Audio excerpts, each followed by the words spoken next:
Сәлеметсіздер ме, білім алушылар?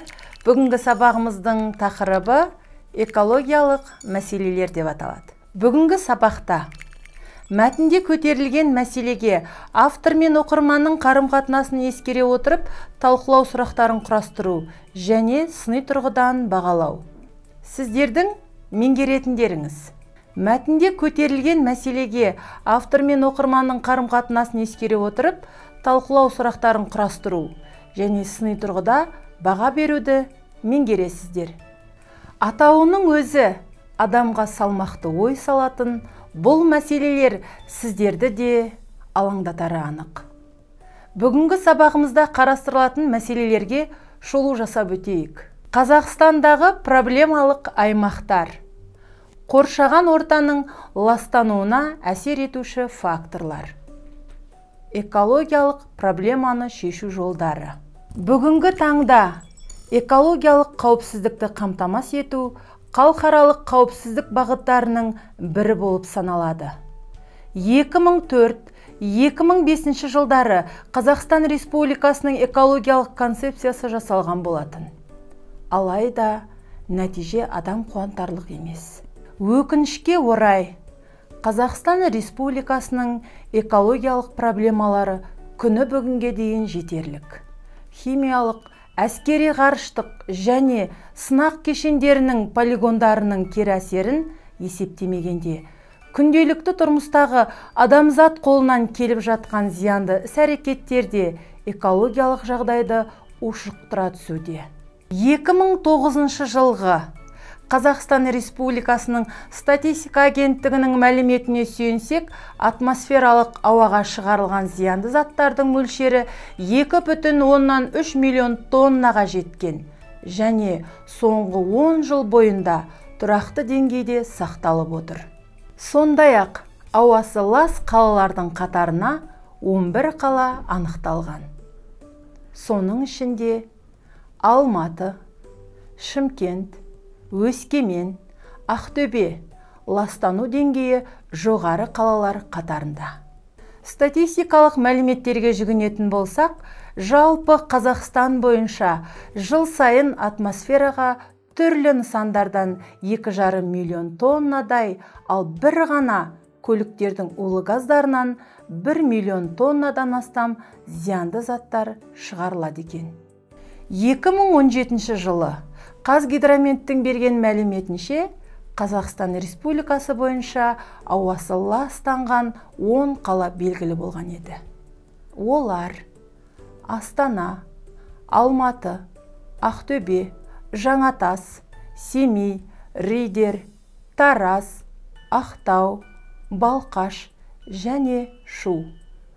Ал 2018 жылғы статистикалық мәлімет бойынша алып шаһар саналатын Алматы әлем бойынша ең ластанған 100 қаланың ішінде 95-ші орынға жайғасқан.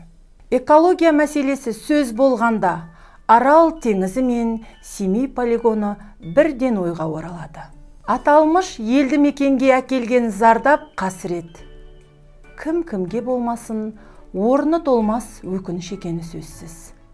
Осы өңірде жарылған 500-ге жуық бомбаның салдарынан індетке шалдықты. Мәселен, аталмыш залалды аймақта тұратын 1,5 миллионға жуық адам жазылмайтын дертке ұшырап, ұрпақтан ұрпаққа жалғасатын кеселге душар болған. Ал бір кездері арнасынан асып тасыған Арал теңізінің өзгеріске ұшырау тарихы айтпасақ та белгілі. Ендеше, бұл олқылықтарды түбірімен жою үшін қайтпек керек. Жер анаға жанашырлықты кімнен бастаған жөн? Болашақ маман ретінде сіздермен бірге мәтінде көтерілген мәселеге автор мен оқырманның қарым-қатынасын ескере отырып, талқылау сұрақтарын құрастырып көрейік. Бізді қоршаған орта заңмен қаншалықты қорғалған? Жоғарыда аталған экологиялық аймақтарды қалпына келтіру үшін қандай шараларды қолға алу керек? Қоршаған ортаның ластаушы кәсіпорындар мен жеке тұлғаларға қандай шаралар қолданылады? Адамның тағдыры табиғатқа байланған. Сондықтан болар адам мен табиғат егіз ұғым деп айтатынымыз. Табиғат көркейіп, желегі жасыл тартса, адамның да тынысы кеңейіп, көңілі көтерілері анық.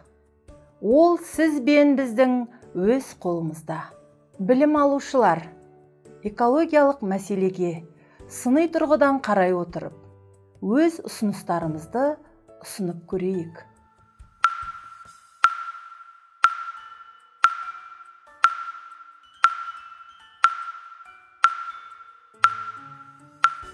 Өңірлердің экологиялық жағдайларын жақсарту мақсатында ауа қабатына улы заттарды тазалау шараларын жоспарлау.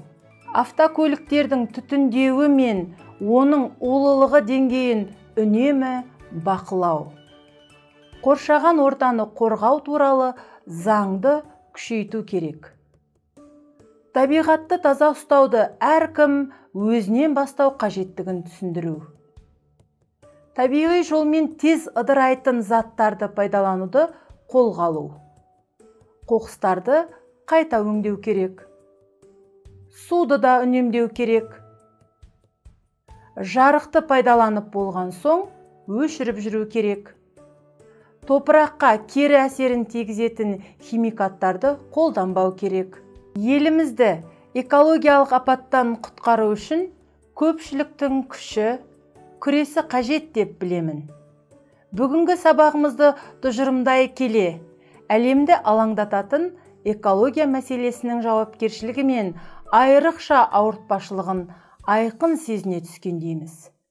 Тыныс алып отырған мынау ауаңыздан бастап, күнделікті пайдаланып отырған ас суыңызға дейін осы экологияға байланысты екені кім-кімге де белгілі. Сайып келгенде ол адамның денсаулығына келіп тіреледі. Ал халықтың денсаулығы мемлекетіміздің ең алтын қазынасы, баға жетпес байлығы. Сау болыңыздар, білім алушылар. Бүгінгі сабағымыз осымен аяқталды. Келесі кездескенше сау саламатта болыңыздар.